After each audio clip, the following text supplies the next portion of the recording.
My name is Angela Buckner. Thank you for joining me for my presentation of the effects of globalization on India. What is globalization? According to Webster's Dictionary, globalization is the development of an increasingly integrated global economy marked especially by free trade, free flow of capital, and the tapping of cheaper labor markets. Because of this, globalization has been positive for India. The United States and India have a long trade history. It goes as far back as 1784 when the first ships went to the port of Pondicherry, India. By the late 18th century, even though India was a colony of Great Britain, India traded more with the United States than they did Great Britain. India exported to the United States leather, diamonds, and spices.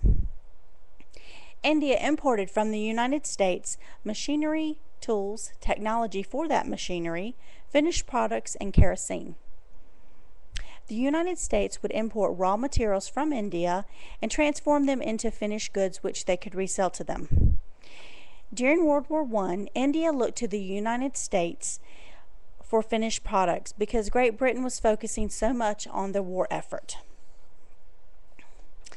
During the Depression, which came after World War I, Great Britain didn't have the resources to continue to take care of India, much less themselves. After World War II, the United States, according to Thomas Friedman, was the only economy standing, and we had no serious competition for 40 years. The United States had a glut of consumer products. This was the time that the first attempts were made to create an International Trade Organization, or ITO, but it was never ratified.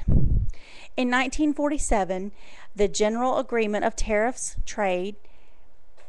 and Trade, also known as GATT, was drafted. This is the same year that India gained independence from Great Britain. GATT worked to reduce tariffs on imports among the member nations. In 1948, India joined GATT. The United States used a system called the Generalized System of Preferences, also known as GSP, which is a program designed to promote economic growth in the developing world, provides preferential duty-free entry for more than 4,650 products from 131 designated beneficiary countries and territories. India has participated in each revision of the GSP list. What are the positive effects of globalization on India? How did India transform? Globalization is a way for a third world country to beat poverty. When done right and in a sustained manner, globalization has a huge potential to lift large numbers of people out of poverty, according to Thomas Friedman. India has had strong economic growth since 1991. In 1991, it was under the leadership of the Finance Minister Manmohan Singh, who is currently the Prime Minister, when India really started to have some strong economic growth. According to Bharat Wakalu, during the Challenges and Opportunities of Globalization conference, the following are India's major advantages. India has lots of coastline. They have lots of natural resources such as iron ore, minerals, and natural gas. They have a highly skilled workforce. They have a long history of non-aggression and diversity.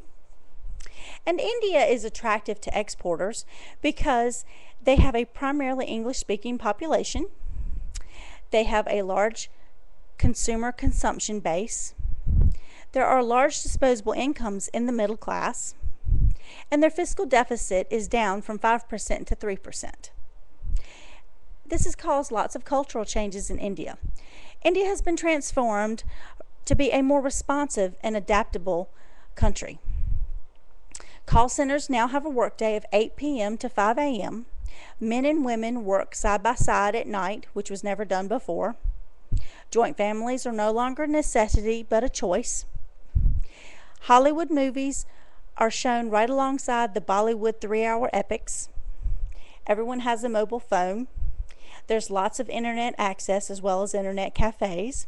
Everyone has a personal computer. Automated teller machines are even in the villages. People are now putting their money in banks instead of under their mattresses. And what economic changes have India undergone? A country of savers has become a country of spenders. There are greater employment opportunities for the masses. Companies and the government have changed the way they do business to cut the red tape. And the rupee has gained on the dollar, so it is less advantageous for Indians to live overseas and send money back home. All of these factors together show how positive globalization has been for India. India has gone from being a third world country to being a major power. Life has been modernized culturally as well as economically. Globalization has had a positive effect on India. Did you have any questions? Explain what a joint family is.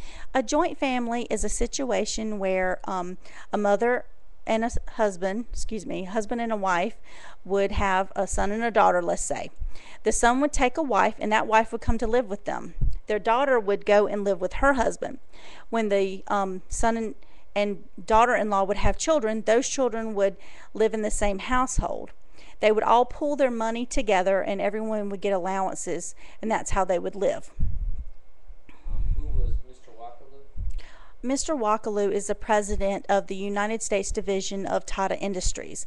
And Tata Industries is a huge conglomerate company in India. They manufacture cars. They're also in the steel industry. They're quite diversified. Thank you so much for your time, and you have a good evening.